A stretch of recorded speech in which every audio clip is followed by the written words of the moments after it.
মানুষের সুখ আর শখ মরে গেলেই সব শেষ। সবকিছু নীরব হয়ে যাবে এখন। একদিন হয়তো হঠাৎ করে মারা যাব। সেই দিন আর কারো মন খারাপের কারণ হব না, কাউকে কষ্ট দিব না। 7-8 মাস, দীর্ঘ 7-8 মাস বিছানায় শুয়ে নিজের মেয়েকে, নিজের ছেলের বউকে অনেক কষ্ট দিছি। তারা অনেক বিরক্ত হয়েছে আমাকে নিয়ে, আমাকে বিভিন্ন রকমের জ্বালা যন্ত্রণা দিছে। আজকে তাদের কাছ থেকে বিদায় নিচ্ছি। ভালো থেকো প্রিয় মা, ভালো থেকো প্রিয় পুত্রবধূ।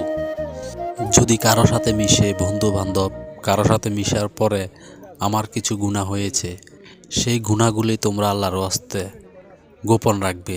কেননা আল্লাহ বলেছেন, গুনাহ যদি গোপন থাকে তাহলে হয়তো এটার উছিলা করে আল্লাহ আমাদেরকে মাফ করে দিবেন। এত অল্প বয়সে চলে যেতে হবে এটা ভাবিনি, তবে মরে যেতে হবে এটাই সত্য। সকলের কাছে দোয়া চাচ্ছি, সকলেই দোয়া করবেন যেন আল্লাহ জান্নাতবাসী করেন। আমিন।